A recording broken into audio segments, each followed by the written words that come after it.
schooling, the priest, who was also my fifth grade teacher, said that I should go to the city.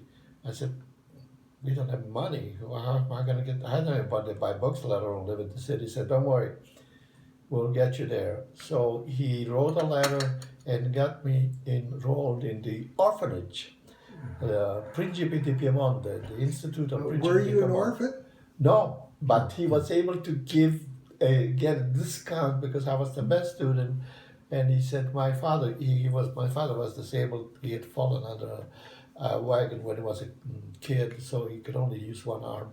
And because of that, he was able to get me a tuition discount, a huge discount, for 1/4 of what it would have been normally. So The what- orphans, of course, were free. What town was the school in? This is in Potenza, the Potenza. capital city. Oh, okay, yeah. The I- capital city been of there, it, yeah. and it was run by priests, and we had to travel 3 miles from Santa Maria up the hill to go to school every morning, and then back there. No buses, nothing like that. Anyway, so spent 5 years there, did my gymnasium, and then the last year I convinced my parents to let me be a traveling student, take the train, Littorina really, around that.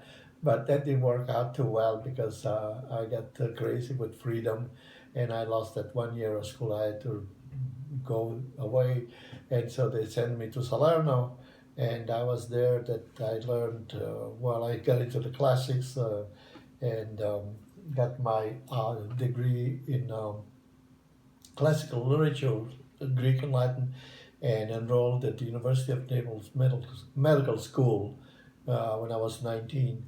And I was there for almost 2 years, and it was so expensive that I had to come to America. My parents had migrated with the help of my sisters, and they said, what you should do is come over here, work in America, you make some money, you save some money, then you go back to Italy and finish school. Well, of course.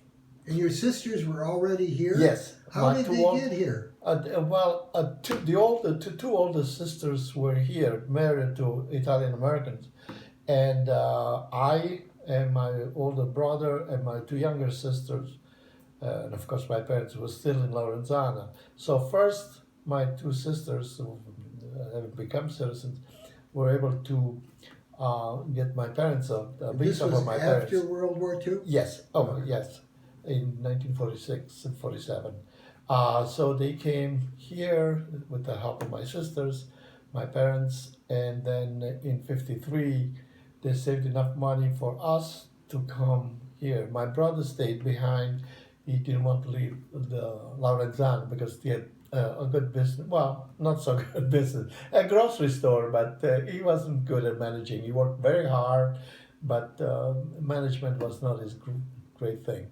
So I came here and enrolled at DePaul, and my English was so bad that I was trying to take notes in English, and of course it was an impossible task because I was spelling the words as I heard them. So if I heard the word enough, I would spell I-N-A-F. That's enough in Italian. Yeah. When I tried to find it, look up the word in the dictionary, I would never find it. Even I-N-A-F, no such word. See, it took me a while, but I think that because of my background with Latin and Greek studying and translation, we had to read and translate from the original, I was able to catch the mechanism of the language, and we had to memorize so many chapters and poems. I was good at memorizing words. So that helped me a lot to learn English, to catch the mechanics of that language, and graduated for 3.8 average in 3 years. And then I went into service. So that's another story because I was drafted immediately as soon as I came in, even though I wasn't a citizen. In those days, you went to the post office, you registered, and the post office sent a notice to the Selective Service Board, and 3 months later, they said, no, you're going to go in the Army. I said, I can't even speak English. Give me a break. What can I do? He said, well, if you're enrolled in full-time in the school, I said, yeah, I'm going to DePaul. Okay, fine. So they gave me the three deferment, one S, two S, three S, and I graduated and I'm waiting to be called in and wait. Well, almost a year later, I said, why come you not calling me now? I told you I would go in as soon as I finished. They said, well, we don't need you yet. Just wait until you call. I said, I'm 25 years old. What am I going to wait? Wait. I said, I want to serve this country. I've done so much for me. They said, do you want to go do it? I said, yeah. He said, come to our office. So I went to Selective Service Board number 444 on Western and Hermitage Avenue. I signed up. A week later, I was in Fort Leonard Wood with my basic training in the U.S. Army, and I was a year short of being a citizen because you had to spend 5 years. I had 4 years, and so that's another story. My IQ results in the Army was so high they wanted to send me to officer school. In fact, they put me on a convoy to get there, and the colonel looked at my paper and started swearing like I never heard anybody swear. He said, what the hell are you doing here? I said, I was sent here, sir. You're not an American citizen. You have to be an American citizen to be an officer. I said, sir, they just sent me here. He said, get back to your battalion. You can't be wait until you become a citizen, then you can be an officer. So I went back to my unit, passed all kinds of tests. They sent me to Europe and Germany. They asked me where I want to go. I said, Italy, of course. I knew Italian. They said, no, the work we want you to do is in Germany. I said, I don't speak German. He said, with your talent, you'll learn German. Well, the Army, they asked you to do something. When you say yes, I said, no, we don't want that. So I went to Germany, and then I started to work with the intelligence there and learned German in 3 months. And I did my work there until I finished and came back to the States because my father was dying of cancer. So they wanted me to stay, and they said, now you can be an officer, because you got put the time in and you become a citizen. I said, I want to see my father. I had to go back. And so I came back, and my father died 4 months later of cancer. The treatment he was getting in Cook County Hospital was not the greatest in the world, but that's all they had in those days, and they couldn't afford any better. And so then on the GI Bill, I went back to Nepal, started going for my master's degree. So you used the GI Bill? Oh, yes, I did, definitely, for the master, and helped me also for the PhD. And that's another story. I won a Fulbright scholarship.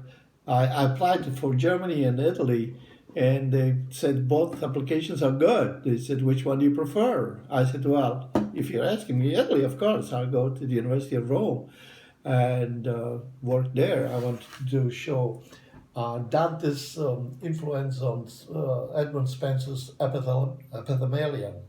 And they said, it's a great project. We'll send you there.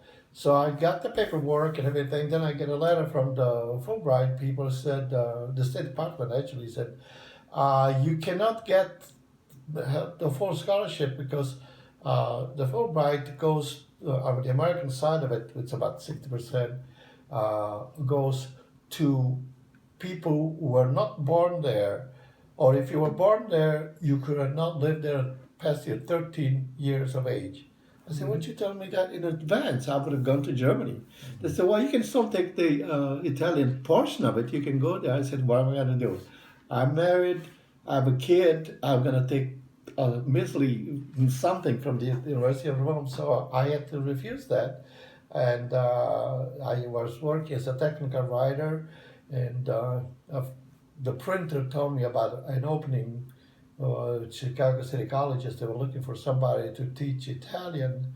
And you didn't have your PhD yet? No. I had a master's at that time. No. Mm-hmm. So I ran away from my PhD, but in the meanwhile, I had this opportunity to teach Italian in college. So I went for the interview, and the dean, who later became Chancellor Shabat, he said to me, so you want to teach here? I said, yes, sir. He said, well, you don't have to be sir, you're not in the service anymore. I said, okay. And they said, "So, what would you like to teach here?" I said, "Well, Italian, of course." "Oh, very good. We need a teacher of Italian." And I said, "Okay." So he looked at my papers, looked at the paper. He said, "But from here, I see you have not taken any Italian courses, any graduate courses here." I said, "Oh, why would I take Italian? I was born there. I got a degree from there. Why would I take any Italian here?" He said, "But see, you need a master's degree in Italian. What's your master?" He had the paper in front of me, which he had Yeah. not looked at it. I said, "English." He said, "Well, you can't teach Italian, but you can teach English, the language I learned here." And that's how I became a teacher of English instead of Italian. I could not teach Italian, but English, my second language, what I was able to teach it to American students, the irony of life, you know. Yeah. So then I continued with my study, got my PhD at Loyola with full honors, and I became chairman of the department. I worked there for. When did you get your PhD? In 1974. 1974. Yes, Okay. exactly, July 1974. And And from so, Loyola, by this time, were you married? yes, I had actually remarried because the first marriage did not work out. The German Fräulein wanted freedom and wanted to have her thing going, and so we divorced. And I found the most wonderful person in the world, my present wife of 47 years. Oh. Yes, Joyce, and we have all those beautiful children. The actress in Hollywood, Tasha, doing fantastic work. She went to Notre Dame and St. Mary. Rocky went to University of Illinois. He's doing work in Bank of America. They're all successful, but University trained. And, yes, yes. Okay, well, that's. Let's see. Your first impressions. Where did you live when you came to Chicago? When I lived in Chicago, we had a house at the corner of Chicago and Western Avenue, 738 North Western Avenue, and we lived on top of a barber shop. And actually, the barber was also from my hometown, or near my hometown, Pisani, and we lived above that.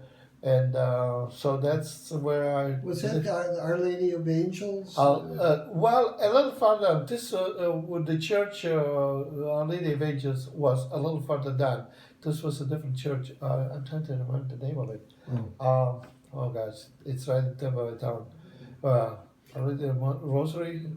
Holy Rosary Church. Okay. Yes, and the name of the priest was Father Broccoli. Okay. And a great talker, and I even used his name in one of my plays, that I wrote. But anyway, so that's I lived there until I went into service, and then when I came back, my family moved to the west side of Chicago, around Harlem and Belmont, and so I lived there in that area for a couple of years, and then after divorce, my wife and I bought a house here in Mount Prospect, and we've been here since June 1973, a year before I got my PhD. Okay, yeah. 1 minute to tell me about religion. Religion? In your family life? Well, religion, I have different things about religion. I was raised Catholic, and I went to every Catholic school, and I took every course in theology. In fact, I could have majored in theology and philosophy. But the scandal in the church, with the children abuse and all that, really. Oh, you mean these days? Yes, yeah. Okay. Because it changed my views and my affection, if anything, for the church. And I still met some wonderful priests, like Father Carl, to my sister and all that. But that I've been disappointed by the way things have turned out. Okay, let's take a break. Yeah.